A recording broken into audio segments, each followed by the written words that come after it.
وسلام على عباده الذين اصطفى أما بعد فقد قال الله عز وجل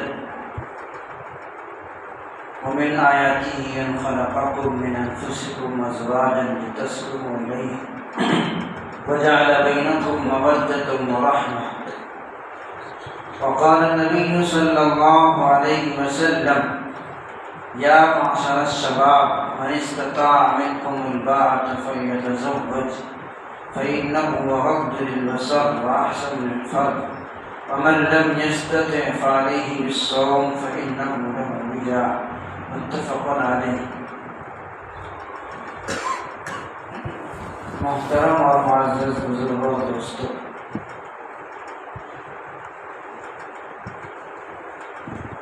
اللہ کے نبی صلی اللہ علیہ وسلم نے نکاح کے طریقے کو اور نکاح کے احکامات کو اس قدر آسان اور سہل بنا کر کے امت کے سامنے پیش کیا اور امت نے اس کو اس قدر مشکل اور مشکل تر بنا دیا جس کی انتہا نہیں ہے۔ یہ کہنا چاہیے کہ ہمارے معاشرے میں نکاح کی اور شادی کی جو صورت ہے یہ دور نبوی سے بالکل مختلف ہے۔ جو ہم لوگ نکاح اور شادی کی صورتحال دیکھتے ہیں اور خود اپنے یہاں پر کرتے ہیں، یہ اللہ کے نبی صلی اللہ علیہ وسلم کے زمانے کے نکاح اور شادیوں سے بالکل مختلف ہے، بالکل بدلی ہوئی صورتحال ہے۔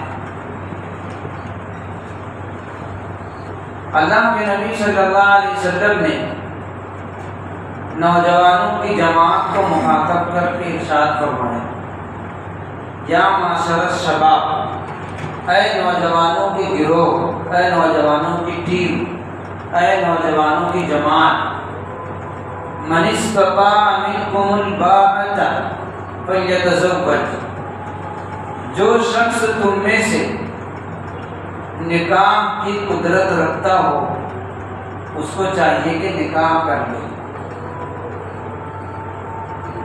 اس سے کیا ہوگا؟ فَإِنَّهُ أَغَضُّ لِلْبَصَرِ، نکاح کر لینا نگاہوں کو نیچے رکھنے کا سبب ہوگا، وَأَحْسَنُ لِلْفَرْجِ، اور سرمگام کے لیے پاک دامنی کا باعث ہوگا۔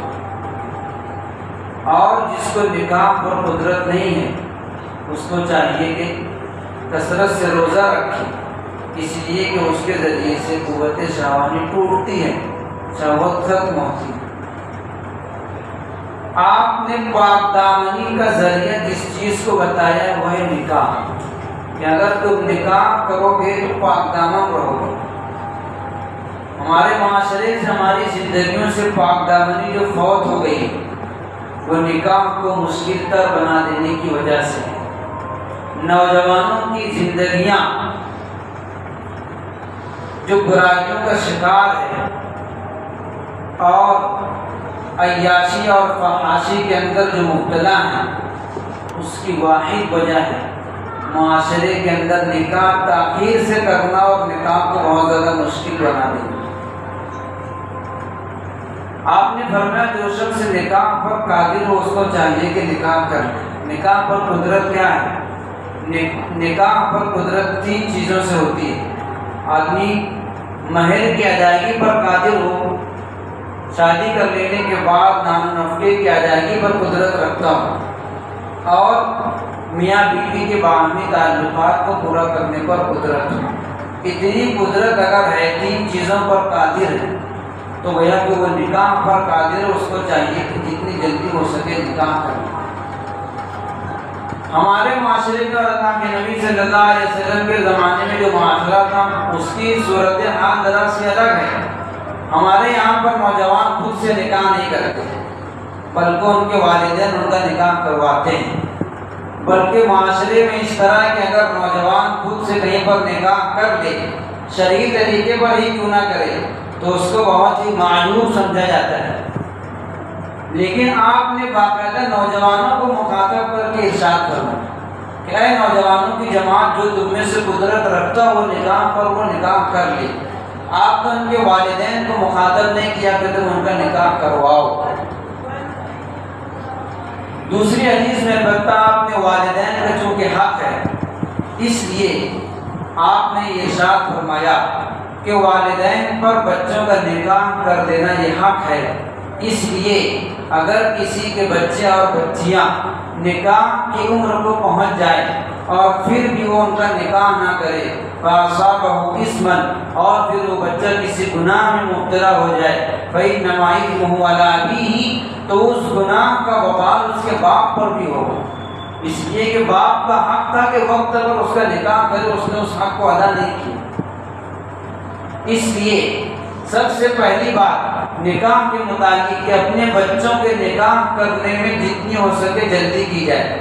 تاخیر بلا وجہ شرعاً درست نہیں ہے، جب کہ ہم آنکھوں سے دیکھ رہے ہیں کہ ہمارے بچے گناہوں کے اندر مبتلا ہے۔ اس شریف میں ہے کہ نکاح کر لینا صرف سنت نہیں ہے، جب ایسا لگتا ہو کہ ہم بغیر نکاح کے گناہ سے نہیں بچ سکتے، ایسے موقع پر نکاح کر لینا واجب ہو جاتا ہے۔ وَإِن تَيَقَّنَ الزِّنَا إِلَّا بِهِ فُرِضَ، در مختار کی عبارت ہے کہ اگر یہ یقین اور ظن غالب ہو کہ اگر نکاح نہیں کیا جائے گا تو گناہ کے اندر ابتلا ہو جائے گا، نکاح فرض ہو جاتا ہے، ایسے موقع پر نکاح کرنا سنت نہیں رہتا، نکاح کرنا فرض ہو جاتا ہے۔ اور آپ یہ سمجھیے، جب شریعت نے انسانی اور جنسانی خواہشات کو پورا کرنے کا سامان صرف اور صرف نکاح کے اندر رکھا ہے، تو کبھی بھی ایسا نہیں ہو سکتا کہ شریعت نکاح کو مشکل بنائے۔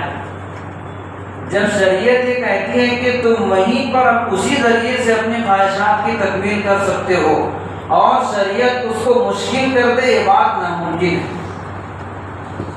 شریعت نے ہم کو کسی ایسی چیز کا مکلف بنایا ہی نہیں ہے جو ہم سے نہ ہو سکے، یہ ہمارے عقائد میں شامل ہے کہ جس چیز کا بھی شریعت نے مکلف کیا ہے، مطلب یہ ہے کہ وہ ہمارے لیے آسان ہے، مشکل نہیں۔ اللہ کے نبی صلی اللہ علیہ وسلم کے زمانے میں نکاح کی کیا صورت تھی؟ اگر کوئی بندہ نکاح پر قادر ہے، چاہے ولیمے پر اس کی قدرت ہو چاہے نہ ہو، وہ نکاح کر سکتا ہے۔ نکاح کر لیا کرتا تھا، اور کسی چیز پر بڑا سے بڑا ولیمہ کرنے کی قدرت ہو نہ ہو، اور اتنی آسان صورتحال تھی کہ صحابہ کرام رضوان اللہ تعالی علیہ مجمعین نکاح کر لیا کرتے تھے، خود رسول اللہ صلی اللہ علیہ وسلم کو خبر تک نہ ہوا کرتی، بعد میں اطلاع ہوتی نہیں کہ کسی کا نکاح ہو گیا۔ حضرت جابر رضی اللہ تعالیٰ عنہ فرماتے ہیں، کننا مع النبی صلی اللہ علیہ وسلم فی غزوۃ، ہم اللہ کے رسول صلی اللہ علیہ وسلم کے ساتھ ایک غزوے میں تھے، جب وہاں سے لوٹے مدینہ سے قریب تھے تو میں نے اللہ کے رسول سے کہا کہ یا رسول اللہ انی حدیث عہد بعرس، میں شادی کے زمانے سے ابھی قریب ہوں، یعنی میری ابھی شادی ہوئی ہے، مطلب وہ جلد گھر جانے کی اجازت چاہتے تھے۔ آپ نے فرمایا کیا تم نے نکاح کر لیا؟ تزوجت، کیا تم نے نکاح کر لیا؟ فرمایا کہ ہاں۔ معلوم یہ ہوا کہ اللہ کے نبی صلی اللہ علیہ وسلم کو ان کے نکاح کہیں نہیں تھا، حالانکہ آپ بڑے صحابہ میں سے ہیں اور اکثر اللہ کے نبی صلی اللہ علیہ وسلم کے ساتھ رہا کرتے تھے، اس کے باوجود بھی اللہ کے نبی صلی اللہ علیہ وسلم کو ان کے نکاح کہیں میں نہیں۔ معلوم یہ ہوا کہ یہ کوئی اتنی بڑی اور کوئی محترم شان چیز نہیں ہے کہ جس کو بہت زیادہ مشہور کر کے اور بڑا کر کے ہی کیا جائے، اپنی استطاعت کے مطابق کرنے کا حکم ہے، اور اللہ کے نبی صلی اللہ علیہ وسلم ناراض نہیں ہوئے اور یہ نہیں کہا کہ تم نے مجھ کو اطلاع بھی نہیں کی اور نکاح کر لیا۔ حالانکہ ہمارے یہاں پر حال یہ ہے کہ اگر کوئی خاندان کا بڑا ہو، معاشرے کا بڑا ہو، جس کو ہم لوگ اپنا مقتدیٰ پیشوا مانتے ہوں، اگر اس کو بتائے بغیر نکاح کر لیا جائے تو نہ جانے کتنے مہینے تک بات نہیں کرے گا، کہ مجھ کو بتائے بغیر نکاح کر لیے۔ صحابہ کرام کی نظر میں سب سے زیادہ معظم اور مقدس شخصیت اللہ کے نبی صلی اللہ علیہ وسلم کی تھی، پھر بھی آپ کو علم نہیں ہے اور صحابہ کا نکاح ہو جا رہا ہے۔ اس لیے یہ بھی جو آج کل ایک فیشن چل گیا ہے کہ فلاں مولانا سے ہی اپنا نکاح پڑھواؤں گا، یہ بھی فیشن ہے۔ بہت سے لوگوں کا شوق ہوتا ہے کہ فلاں بڑے مولانا سے ہی اپنا نکاح پڑھواؤں گا اور کسی سے نہیں پڑھواؤں گا۔ اگر یہ کوئی چیز ہوتی کرنے کی تو صحابہ کرام کے زمانے میں صحابہ کرام کے لیے اللہ کے نبی سے بڑھ کر کون تھا؟ پھر بھی آپ نے ان کے صحابہ نے ان کا انتظار نہیں کیا۔ تو اپنے بچوں کے نکاح میں جلدی کی جائے، تاخیر نہ کی جائے، اور جتنا ہو سکے نکاح کو آسان بنایا جائے۔ یہ سمجھ لیں جس معاشرے میں نکاح آسان ہوگا، سستا ہوگا، وہاں سے اتنی ہی برائیاں اور فحاشیاں دور ہوگی، اور جس معاشرے میں نکاح مشکل کر دیا جائے گا وہاں زنا اتنا ہی زیادہ آسان ہوگا۔ یہ بالکل طے بات ہے، آپ اس کا تجربہ کر لیں۔ جہاں پر نکاح مشکل اور مہنگا ہوگا اور تاخیر سے کیا جائے گا وہاں پر زنا عام اور آسان ہوگا۔ آپ کے گاؤں کا، شہر مالیگاؤں کا ایک واقعہ ابھی تازہ آپ کو سناؤں۔ رمضان المبارک میں خود میرے واٹس ایپ پر میسج آیا ایک نوجوان کا، اس نے اپنی صورتحال اور اپنی کہانی سنائی۔ کہا کہ 1-2 سال پہلے میں بہت زیادہ غلط راہ پر تھا، خواہشات کی تکمیل جہاں چاہتا وہاں کر دیتا تھا۔ اس نے کھل کر اپنی صورتحال بیان کی اور بہت گناہ کیے، لیکن پھر خود میرے دل میں بات آئی، میں نے اپنی زندگی سے توبہ کیا اور توبہ کر کے اب ایک اچھی زندگی گزار رہا ہوں، پاک دامن، ہر طرح کے گناہ سے بچتا ہوں، لیکن میں پھر سے اسی زندگی میں جانا چاہتا ہوں جس زندگی سے میں لوٹ کر کے سدھرا ہوں۔ پوچھا گیا کیوں؟ تو کہا کہ مجھ کو ایسا کوئی راستہ بتائیے کہ شریعت میں کوئی ایسی صورت ہو جس سے زنا جائز ہو جائے۔ وہ نوجوان نے خود مجھ سے کہا کہ ایسی کوئی صورت اسلام کے اندر ہے جس سے زنا کرنا جائز ہو۔ تو میں نے پوچھا کہ آپ یہ سوال کیوں کر رہے ہیں، کیا آپ نکاح نہیں کر سکتے؟ اس نے کہا میری ماہانہ 40,000 روپے پگار ہے، جو بھی کام کرتا ہوگا، اور 28 سال کی عمر ہے۔ میں نے کہا آپ نکاح نہیں کر سکتے؟ کہا کہ نہیں، میرے لیے زنا کر لینا آسان ہے اور نکاح کر لینا مشکل ہے۔ یہ اس کے الفاظ تھے۔ میرے لیے زنا کر لینا آسان ہے، گناہ کرنے کے لیے، غلط کام کرنے کے لیے مجھ کو صرف ایک کال کرنے کی ضرورت ہے، اور نکاح کرنے کے واسطے مجھ کو 8 لاکھ روپیہ چاہیے۔ اس لیے میرے لیے نکاح کرنا بنسبت زنا کر دینے کے مشکل ہے۔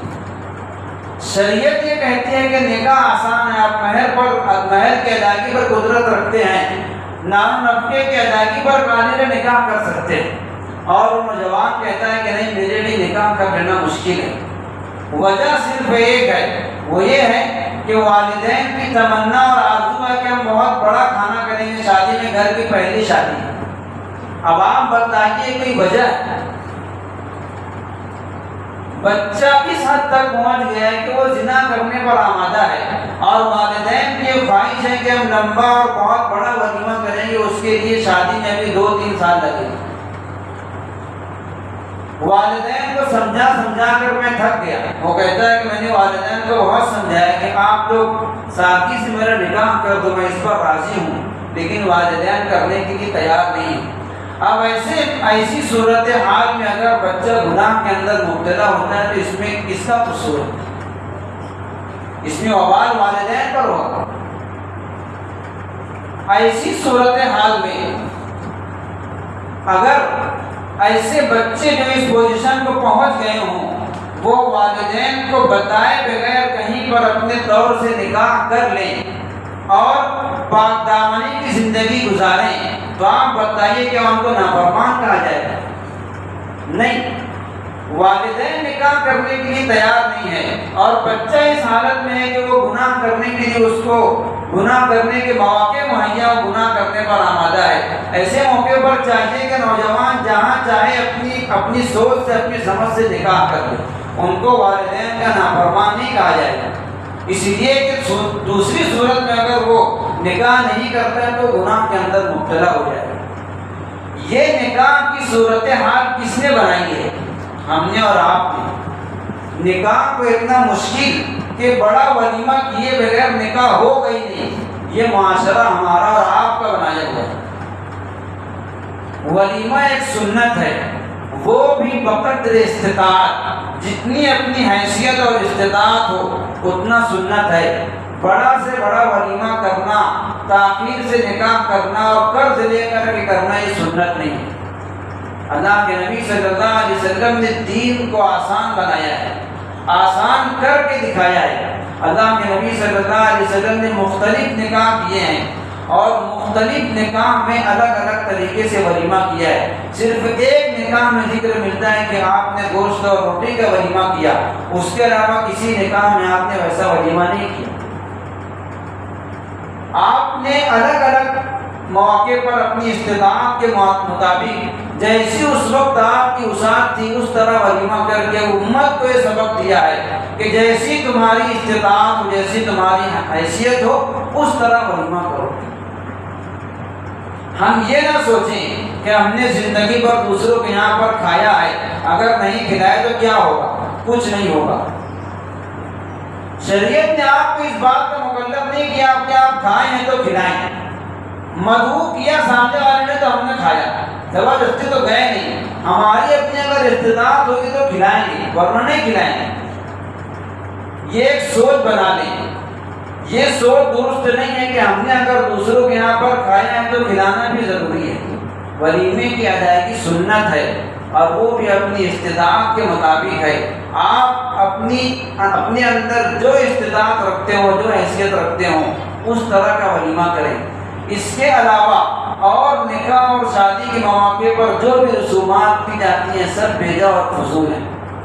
میں نے کہا کہ ہم اپنے زمانے اور اپنے معاشرے کے نکاح کو سامنے رکھیں اور اللہ کے نبی صلی اللہ علیہ وسلم کے زمانے کے واقعات کو دیکھیں تو بالکل مختلف صورتحال ہے۔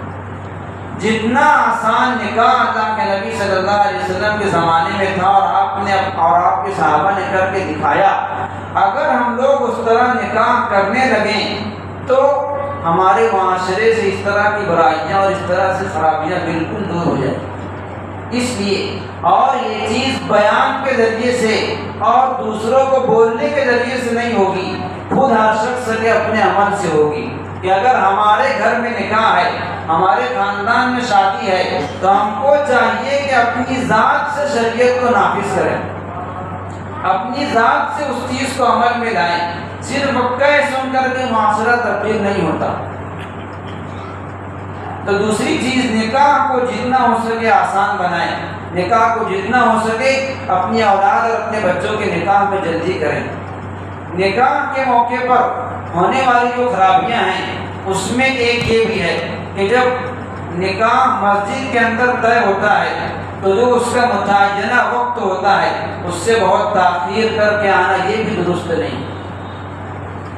موجودہ دور میں اور موجودہ معاشرے میں ایک خرابی یہ بھی ہو گئی ہے کہ اگرچہ ہم کارڈ کے اوپر 11:30 اور 11 بجے کا وقت لکھے ہوں، لیکن جان بوجھ کر 12 بجے 12:30 بجے آتے ہیں اور مسجد میں دوسرے لوگ بیٹھ کر کے انتظار کرتے ہیں۔ یہ وعدہ خلافی ہے اور وعدہ خلافی گناہ کبیرہ ہے۔